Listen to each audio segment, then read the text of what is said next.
Silence, a Fable, by Edgar Allan Poe. The mountain pinnacles slumber. Valleys, crags, and caves are silent. "Listen to me," said the demon, as he placed his hand upon my head. "The region of which I speak is a dreary region in Libya, by the borders of the river Zaire, and there is no quiet there, nor silence. The waters of the river have a saffron and sickly hue, and they flow not onwards to the sea, but palpitate forever and forever beneath the red eye of the sun with a tumultuous and convulsive motion. For many miles on either side of the river's oozy bed is a pale desert of gigantic water lilies.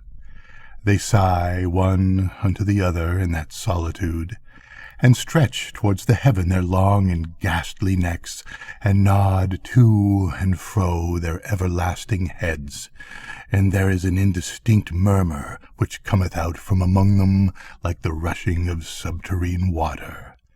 And they sigh one unto the other. But there is a boundary to their realm, the boundary of the dark, horrible, lofty forest. There, like the waves about the Hebrides, the low underwood is agitated continually. But there is no wind throughout the heaven, and the tall primeval trees rock eternally hither and thither with a crashing and mighty sound, and from their high summits, one by one, drop everlasting dews.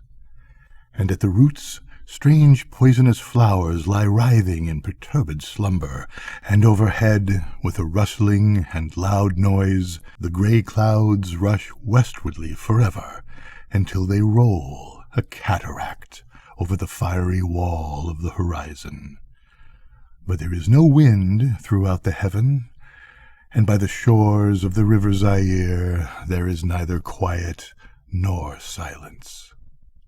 It was night, and the rain fell, and falling it was rain, but having fallen it was blood. And I stood in the morass among the tall lilies, and the rain fell upon my head, and the lilies sighed one unto the other in the solemnity of their desolation. And all at once the moon arose through the thin ghastly mist, and was crimson in colour.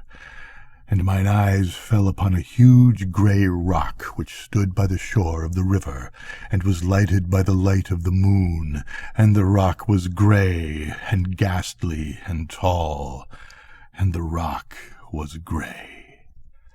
Upon its front were characters engraven in the stone, and I walked through the morass of the water lilies until I came close unto the shore, that I might read the characters upon the stone. But I could not decipher them, and I was going back into the morass, when the moon looked again upon the rock and upon the characters, and the characters were desolation.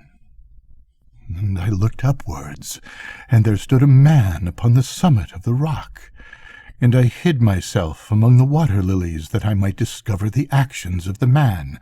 And the man was tall and stately in form, and was wrapped up from his shoulders to his feet in the toga of old Rome, and the outlines of his figure were indistinct, but his features were the features of a deity, for the mantle of the night and of the mist and of the moon and of the dew had left uncovered the features of his face. And his brow was lofty with thought, and his eyes wild with care, and in the few furrows upon his cheek I read the fables of sorrow, and weariness, and disgust with mankind, and a longing after solitude. And the man sat upon the rock, and leaned his head upon his hand, and looked out upon the desolation. He looked down into the low and quiet shrubbery, and up into the tall primeval trees, and up higher at the rustling heaven, and into the crimson moon. And I lay close within shelter of the lilies, and observed the actions of the man. And the man trembled in the solitude, but the night waned, and he sat upon the rock. And the man turned his attention from the heaven, and looked out upon the dreary river Zaire, and upon the yellow ghastly waters, and upon the pale legions of the water-lilies. And the man listened to the sighs of the water-lilies, and to the murmur that came up from among them. And I lay close within my covert, and observed the actions of the man. And the man trembled in the solitude, but the night waned, and he sat upon the rock. Then I went down into the recesses of the morass, and waded afar in among the wilderness of the lilies, and called unto the hippopotami which dwelt among the fens in the recesses of the morass.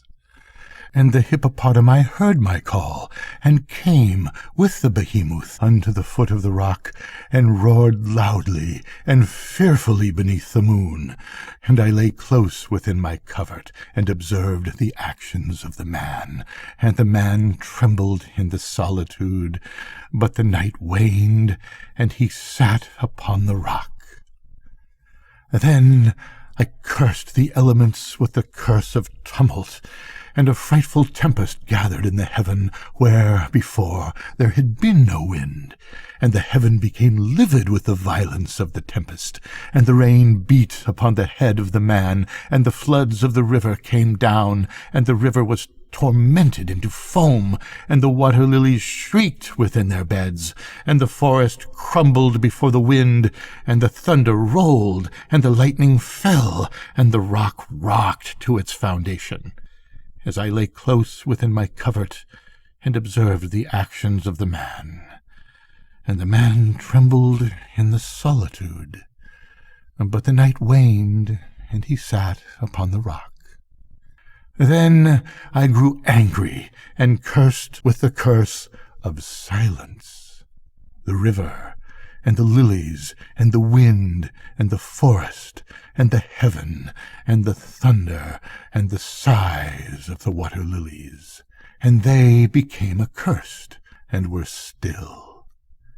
And the moon ceased to totter up its pathway to heaven, and the thunder died away, and the lightning did not flash, and the clouds hung motionless, and the waters sunk to their level and remained, and the trees ceased to rock, and the water-lilies sighed no more, and the murmur was heard no longer from among them, nor any shadow of sound throughout the vast, illimitable desert. And I looked upon the characters of the rock, and they were changed, and the characters were silence. And mine eyes fell upon the countenance of the man, and his countenance was wan with terror, and hurriedly he raised his head from his hands, and stood forth upon the rock, and listened. But there was no voice throughout the vast illimitable desert, and the characters upon the rock were silence. And the man shuddered, and turned his face away, and fled far off in haste, so that I beheld him no more. Now, there are fine tales in the volumes of the Magi, in the iron-bound, melancholy volumes of the Magi.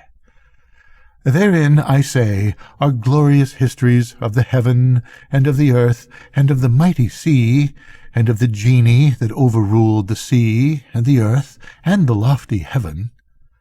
There was much lore, too, in the sayings which were said by the Sibyls, and holy, holy things were heard of old by the dim leaves that trembled around Dodona. But as Allah liveth, that fable which the demon told me as he sat by my side in the shadow of the tomb, I hold to be the most wonderful of all." And as the demon made an end of his story, he fell back within the cavity of the tomb and laughed. And I could not laugh with the demon, and he cursed me because I could not laugh. And the lynx, which dwelleth forever in the tomb, came out therefrom, and lay down at the feet of the demon, and looked at him steadily in the face. Good night, Nora. Good night, Mads.